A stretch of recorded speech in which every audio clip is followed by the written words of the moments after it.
প্রিয় দর্শক, আপনাদের আমন্ত্রণ জানাচ্ছি চ্যানেল 24 এর নিয়মিত আয়োজন মুখোমুখি অনুষ্ঠানে। আপনাদের সাথে আছে মাকসুদুন নবী। এই অনুষ্ঠানে আমরা কথা বলি বিশেষ কোনো অতিথি নিয়ে। আমাদের সঙ্গে আজকে আছেন আন্তর্জাতিক অঙ্গনের একজন প্রাজ্ঞ এবং বিদগ্ধ সাংবাদিক ডেভিড লয়েন, যিনি 30 বছর কাজ করেছেন বিবিসি ওয়ার্ল্ড সার্ভিসে এবং বর্তমানে তিনি কিংস কলেজ লন্ডনে সিনিয়র ভিজিটিং রিসার্চ ফেলো হিসেবে কাজ করছেন। তিনি বাংলাদেশে, ভারতে এবং আফগানিস্তান সহ সাউথ এশিয়ার দেশগুলোতে ভ্রমণ করেছেন, সাংবাদিকতা করেছেন। শুনবো তার সেই অভিজ্ঞতা এবং বাংলাদেশের রাজনীতি, দক্ষিণ এশিয়ার রাজনীতি এবং সাংবাদিকতার নীতি, নৈতিকতা ও অন্যান্য বিষয়ে। David Loyen, most welcome to our show. I'd just to say thank you very much for inviting me. It's an honor to be here. It's our also pleasure that we have you here in the studio. Well, David, at first I would like to hear from you that how many times have you visited Bangladesh, and how do you feel visiting this country? I was last here in 1996, and during the years in the 1990s I came here once or twice a year when I was a reporter based in Delhi. And I came here with great pleasure because it's always a country that I enjoyed coming to. Although I have to say some of the stories I covered were quite tough. It's, you know, Bangladesh has public politics which is you know, quite abrasive at times. But I've always been fascinated by coming here. One of the stories that I did was to a profile interview with Muhammad Yunus when he was running Grameen Bank. And we went out into the countryside with him, and he was very generous with his time for the BBC. So I've hugely enjoyed coming here then, and I regret that it's nearly 30 years since I was last here. How do you explain the quality of journalism in South Asia in comparison to Bangladesh, to India, or to Afghanistan? It's a very unfair question, setting you against other countries. I think one of the I would say that one of the real issues facing journalism in Bangladesh in recent years has been government interference, which of course since August has been significantly different. But certainly the way that the pre-August government, the Awami League government, put increasing pressure on Bangladeshi journalists during recent years was a real issue for journalism, for free journalism in this country. And I think it's a tribute to Bangladeshi journalists that there's so much quality of journalism that comes out from this country. You know, you're very, very dynamic TV channels. And during the time that I've been here at Channel 24, I was really interested to hear about your frontline reporting during the events of July and August, and how Channel 24 really led the way, particularly on the 5th of August, in reporting both to Bangladesh and internationally in the extraordinary events that went on when Sheikh Hasina left the country. You know, in Bangladesh, the last July and August was historical due to the fall of the Sheikh Hasina government, and you know, after 5th August, Sheikh Hasina fled Bangladesh to India, and India is carrying her in their country for about 5 months, and she is frequently or sometime commenting on political issues regarding Bangladesh, and sometimes we see that Bangladeshi government oppose this situation. So how do you explain this situation in terms of foreign policy of India? One of the really striking things watching South Asia for so long as I have is the very poor relations across the region. I mean, India, Pakistan, of course, you know, almost no trade, almost no traveling between peoples. The only opportunity that people have to meet is in international forums.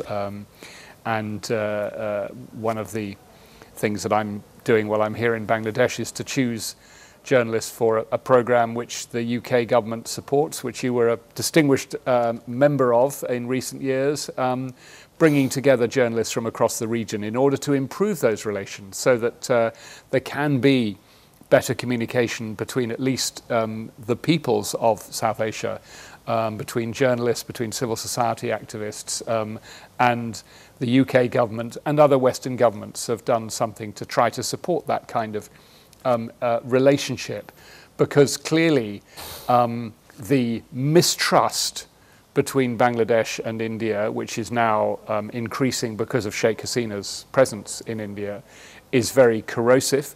We've already seen increased friction across the India-Bangladesh border, which is not, a helpful thing for the people who live there, and for families who are split across that border.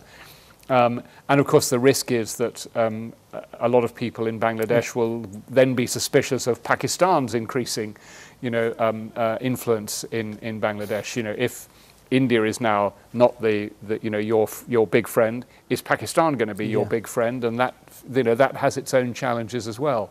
Yeah. So I think the lack of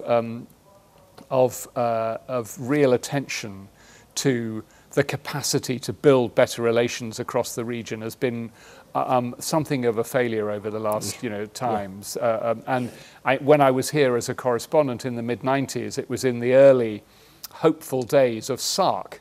I remember one of the first big meetings of SARC in Delhi, and when I was correspondent there, and all of the leaders came, and there was a sense that this might be a new dawn, and of course it didn't happen. One burning topic right now, one of the minister of the British government is Tulip Siddiq, who is a nephew of Sheikh Hasina, the then Prime Minister.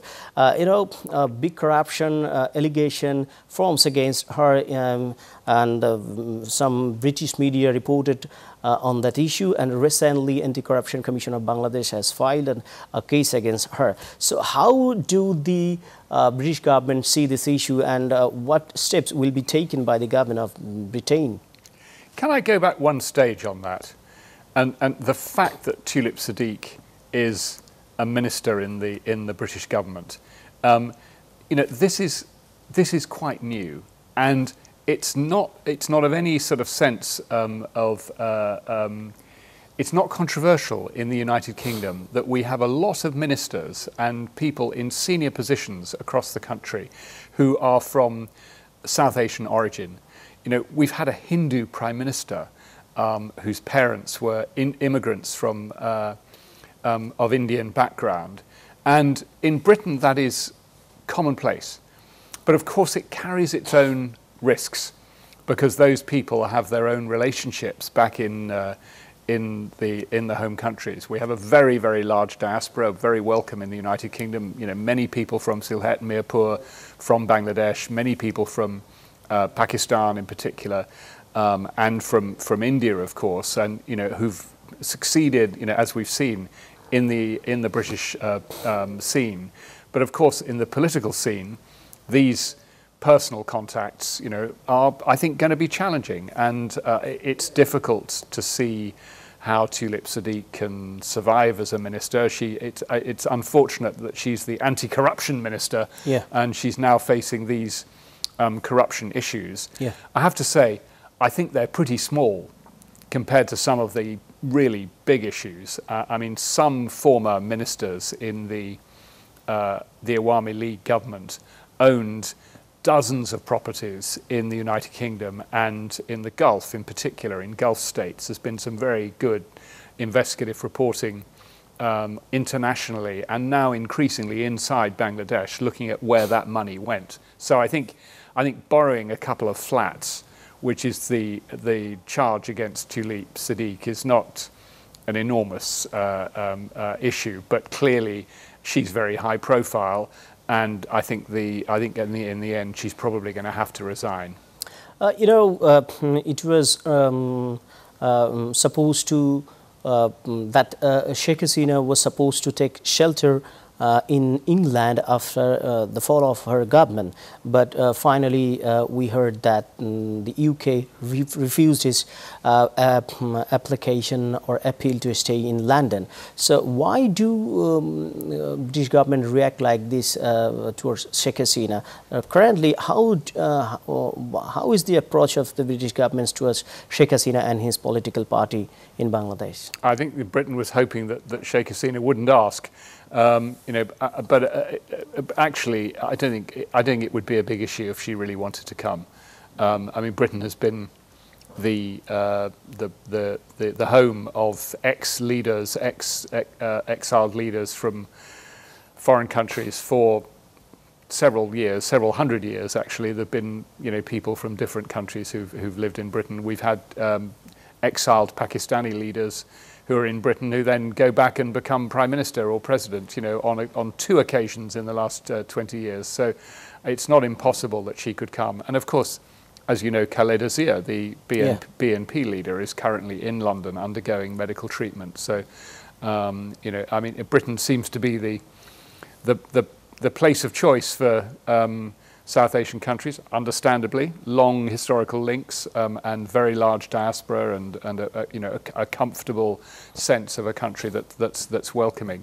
But I think it's not a big political issue in the UK if Sheikh Hasina came. So, David, you have been a very, very senior journalist, and currently you are working as a teacher and you are an analyst. So, what is your evaluation about the standard of journalism in this region? For example, we see a lot of misinformation and disinformation in South Asian media, especially in West Bengal media, Indian media, and in some cases in Bangladesh and some in Pakistan also. So what are the main lackings of ethical standards in Bangladesh? Well, I think standards in newsrooms are very high, but I think we're all facing, all countries in the world are facing a sort of misinformation, disinformation, malinformation, which is, disinformation, which is, put into the public space, for bad motives. We're facing an absolute tidal wave, a tsunami of misinformation, and we've seen in the United Kingdom. I mean, I don't know if this is being reported very much here, but Elon Musk has gone to war on our Prime Minister Keir Starmer.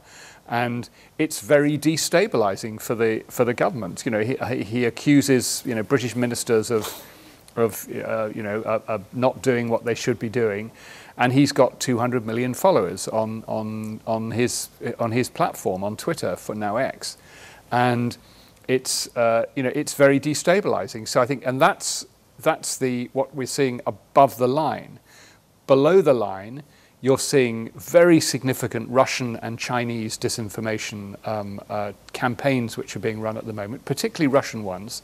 And there's been some very good academic research looking at how Russia has used social media bots, effectively, non-existent accounts that look like people in South Asia, in South Asian languages, Bangladesh, Pakistan, India in particular, to try to influence public opinion on things that matter to Russia, such as voting Russia's way over Ukraine in the United Nations. And public opinion in these countries is moulded without people even knowing that it's being moulded by malinformation from China and Russia in particular. So I think we are facing a very significant challenge, and I think the traditional media have not yet found very good ways of combating what I describe as a tsunami of malinformation, misinformation, and I think it's possibly the biggest challenge facing objective media, free media. Great media organisations like Channel 24, are subject not just to the pressures of government, the challenges of reporting every day, but people will begin not to trust what you're saying because they're being told other things on Facebook or on X, and that that sense of personal relationship that people have with social media is quite hard for traditional media organizations to combat. We're about to end of the show. Lastly, in short, what will be your suggestion to improve the quality of journalism in this region. In Bangladesh, most of the private media outlets owned by some businessmen, politicians. That's why we have to face a lot of pressure sometime, and some censorship come from the owner. In that situation, in your case, I think your owner gives you quite a wants you to report fairly. Comparatively, our owner is fair. You have to say that. Yeah, of course. So, what is your suggestion to improve our journalism?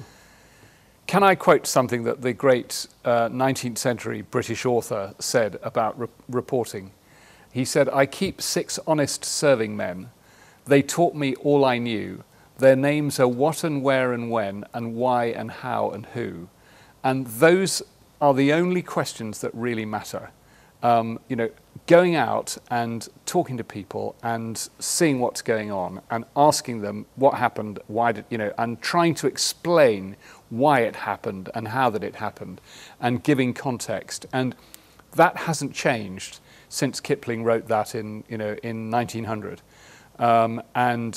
Of course, a great writer in this region. He was born in India, and I think that there is no better guide than just that sense of of your audience knowing that even if you fail, because not everything can always be totally objective and totally balanced, even if you fail, that if your audience know that you're trying, then that relationship is important, and I think that is the one that is most challenged by this tidal wave of malinformation that is coming down the line. Thank you, David, for giving your valuable time to our show. দর্শক, আপনারা দেখছিলেন আমাদের বিশেষ আয়োজন মুখোমুখি। আজ ছিল এই পর্যন্ত। ভালো থাকবেন।